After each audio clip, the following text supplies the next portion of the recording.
তোমার যে ইচ্ছে ওইটা পূরণ করতে করতে আমি মারা যাব। আমি বললাম, এই তুমি আর একবার যদি আমার সামনে মরার কথা বলো, তোমার সাথে আর জীবনে কথা বলবো না। সেই শুরু থেকে তোমাকে ভালোবাসি, তুমি কি চাও মাঝপথে আমাকে একা রেখে যেতে? হ্যাঁ, তাহলে আমার কি হবে? আমি তো একদম পাগল হয়ে যাব। বলে কেঁদে দিলাম। সুমাইয়া বলল, সরি বাবু, আর বলবো না, মাফ করে দাও। আমি বললাম, মনে থাকে যেন। সুমাইয়া বলল, আচ্ছা আমাকে এখন একটু কাজ করতে হবে। আমি বললাম, এই তোমার কাজ কি জীবনেও শেষ হবে না? সুমাইয়া বলল, নিজের কাজ তো নিজেকেই করতে হবে, নাকি আরেকজন এসে করে দেবে? আমি বললাম, আমাকে বলতে পারো না? তাহলে তো তোমার কাজে একটু সাহায্য করতে পারি। সুমাইয়া বলল, কষ্ট হয় আমারই হোক, আমার বাবুকে কেন কষ্ট দিব? হ্যাঁ, আমি বললাম, আমি পুরুষ মানুষ, আমাদের এত কষ্ট হয় না, শুধু বিয়েটা হয়ে যাক, পরে দেখবো তুমি এত কাজ কিভাবে করো। সুমাইয়া বলল, আচ্ছা দেখি, এখন তাহলে আমি যাই। আমি বললাম, আমিও তো চলে যাব নাকি? আর একটা কথা। সুমাইয়া বলল, হ্যাঁ বলো, কি বলবো? আমি বললাম, তোমার রাইফেলটা লাগবে আমার। সুমাইয়া বলল, না এখন পাবা না, তুমি এখনো ভালোভাবে সুস্থ হও নাই, এখন এসব কাজ একদম করা লাগবে না। আমি বললাম, আরে আমি কিছু করব না, শুধু একটু দরকার আছে, একজনকে জাস্ট একটু ভয় দেখাবো, এই পর্যন্তই। সুমাইয়া বলল, সত্যি তো? আমি বললাম, হ্যাঁ। পরে তুমি গুলিগুলো গুনে দিও, দেখো একটাও খরচ করেছি কিনা। সুমাইয়া রাইফেলটা এনে আমার কাছে দিল। সুমাইয়া বলল, আমি কিন্তু তোমাকে অনেক অনেক ভালোবাসি, এমন কোনো কাজ করো না যে তোমাকে চিরকালের জন্য হারাতে হয়। আমি বললাম, তোমাকে চিন্তা করতে হবে না, আমার কিচ্ছু হবে না, আর যাও এখন নিজের কাজ করো।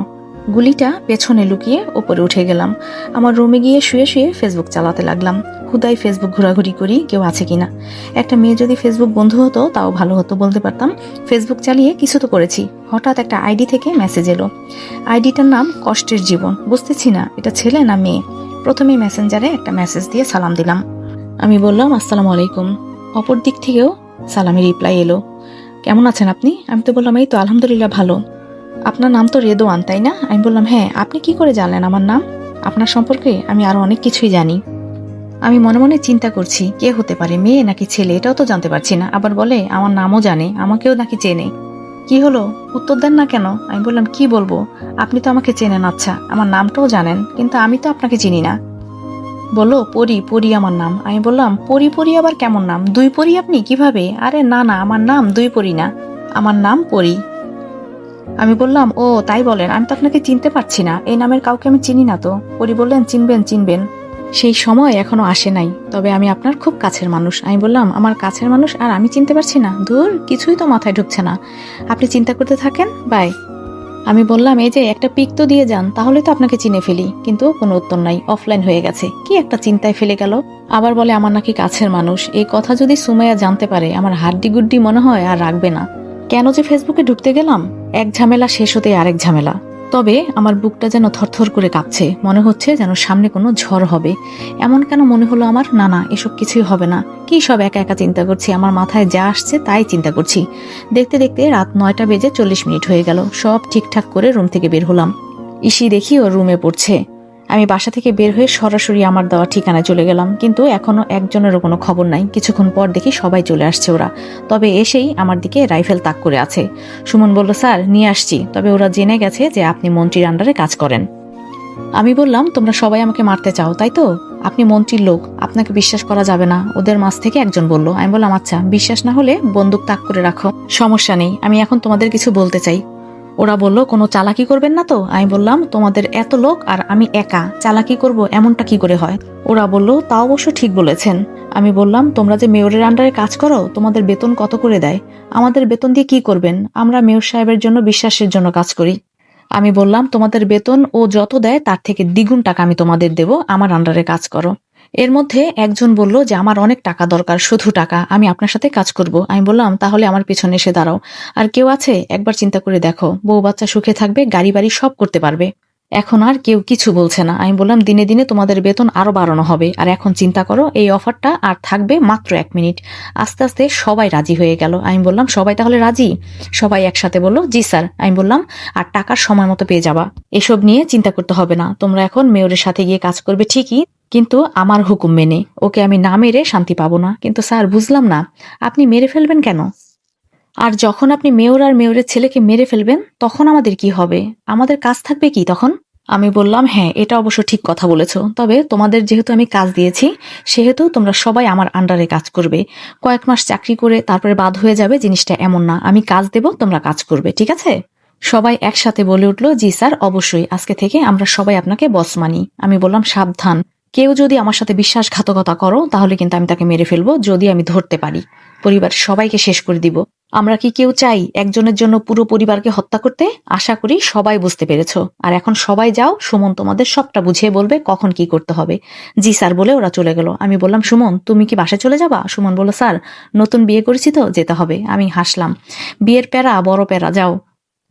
সুমন বলল, স্যার আপনি যেতে পারবেন তো? আমি বললাম, হ্যাঁ, আমাকে নিয়ে চিন্তা করতে হবে না। সুমন বলল, আচ্ছা স্যার আসি, বলে চলে গেল।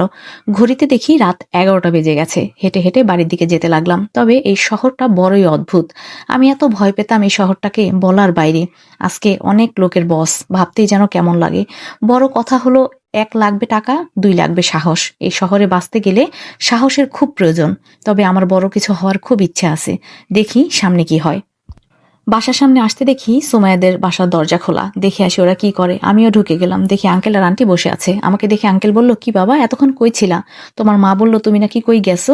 আমি বললাম, হ্যাঁ আঙ্কেল, একটু কাজ সেরে আসলাম, বাইরে বের হয়েছিলাম। আঙ্কেল বলল, হাত ভালো হতে না হতেই কাজ করা শুরু করলা? আমি বললাম, অনেকটা ভালো হয়ে গেছে আঙ্কেল। আচ্ছা আঙ্কেল, সুমাইয়া কই? আন্টি বলল, দেখো তো, রুমে পাবা হয়তো। আমি বললাম, তাহলে আমি একটু যাই, ওর সাথে একটু দেখা করে আসি।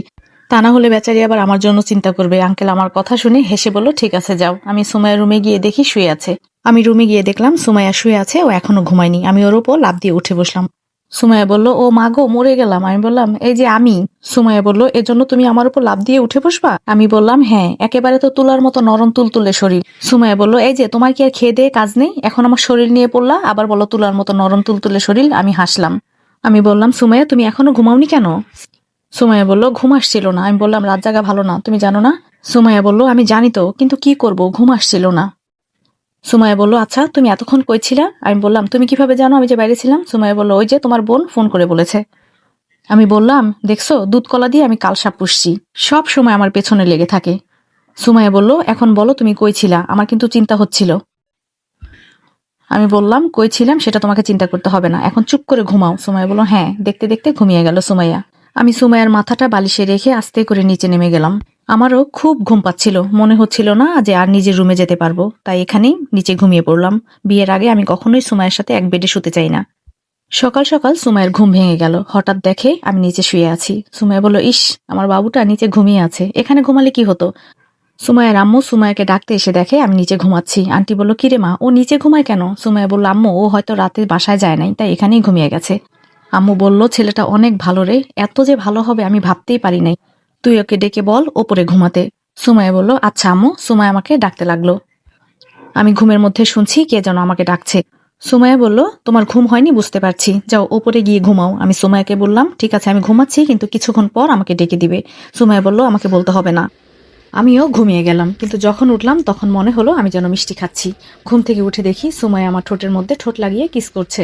কিছুক্ষণ পর ছেড়ে দিল। আমি বললাম, এই তোমার কি একটু আক্কেল জ্ঞান নেই? ঘুমন্ত একটা মানুষকে লিপ কিস করে কেউ? সুমাইয়া বলল, আসলে তোমার ঘুমন্ত অবস্থায় চেহারাটা এত কিউট লাগছিল, কি আর বলবো বলো, লোভ সামলাতে পারিনি, তাই কিস করে ফেলেছি। আমি বললাম, তাই বলে লিপ কিস করবা? সুমাইয়া বলল, আমার যা ইচ্ছা তাই করব। আচ্ছা তুমি এত সুন্দর কেন বলো তো? আমি বললাম, দেখো, সকালে তোমার মতো এত আমি রোমান্টিক হতে পারবো না। সুমাইয়া বলল, আনরোমান্টিক কোথাকার। আবার বলে 15 থেকে 20টা বাচ্চা না নেওয়া পর্যন্ত নাকি রোমান্টিক শেষ হবে না। আমি বড় বড় চোখ করে রেগে সুমাইয়ের দিকে তাকালাম। সুমাইয়া বলল, কি রাগ করো কেন আবার? আমি বললাম, তোমার এখানে এসে আমার জন্মের শিক্ষা হয়ে গেছে। সুমাইয়া বলল, কেন বাবু, আমি আবার কি করেছি? এতক্ষণ আমি সুমাইয়ের মুখের দিকে তাকিয়ে কথা বলছিলাম, এখন নজর পড়লো সুমাইয়ের নতুন শাড়ি পরে আসছে। ওর শরীর থেকে মারাত্মক একটা ঘ্রাণ বের হচ্ছে। আমি সুমাইয়াকে এক টানে আমার বুকের সাথে জড়িয়ে ধরলাম। সুমাইয়া বলল, এই কি করো? আমি বললাম, কেন, এতক্ষণ যে নিজে করছিলা? সুমাইয়া বলল, দেখো, মাত্র গোসল করে আসছি, এখন অফিসে যাব, প্লিজ এমন করো না, ছেড়ে দাও। আমি বললাম, সুমাইয়া, সারার জন্য তো ধরি নাই। আচ্ছা তুমি চুলে কি দাও বলো তো? তোমার চুলের ঘ্রাণ আমাকে পাগল করে দেয়। সুমাইয়া বলল, তাই নাকি স্যার? আমি বললাম, হ্যাঁ, মনটা চাইতেছি কি জানো? সুমাইয়া বলল, কি চাচ্ছে বলো তো? আমি বললাম, তোমাকে খেয়ে ফেলতে। সুমাইয়া বলল, এই চুপ করো, সকালে যত সব আজেরা কথাবার্তা, এখন ছাড়ো, আমি অফিসে যাব। আমি বললাম, এটাকে কি তোমার অফিস মনে হয় না? সুমাইয়া বলল, এখানে আবার তুমি অফিস কোথা থেকে পেলা? আমি বললাম, কেন, তোমাকে যে জড়িয়ে ধরেছি ভালো লাগছে না? সুমাইয়া বলল, দেখো, কালকে অফিস থেকে ছুটি নিয়েছি, আজকে যেতেই হবে। আমি বললাম, হ্যাঁ যাবা তো, একটু পরে গেলে কি হয়, তোমাকে জড়িয়ে ধরেছি, আমার খুব ভালো লাগছে। তুমি এত সুন্দর কেন বলো তো? সুমাইয়া বলল, ধুর, তোমার যত সব ফালতু চিন্তা ভাবনা। আমি হাসলাম, কি করবো বলো, তোমার মতো একটা বউ থাকলে এসব চিন্তা ভাবনা তো করতেই হবে, বলতে হবে মাকার একটা মনের মতো বউ পাইছি। সুমাইয়া বলল, এখনো বউ হই নাই বুঝলা? আমি বললাম, হও নাই তো কি হয়েছে, হবা তো। সুমাইয়ার চুলের মাঝে আমার মুখ ডুবিয়ে দিলাম। সুমাইয়া বলছে, এই কি করছো, ছাড়ো বলছি, আমার কেমন কেমন জানি লাগছে। আমি বললাম, সারার জন্য তো ধরি নাই তোমাকে। মারিয়া এসে বলল, ম্যাডাম আপনার হয়েছে?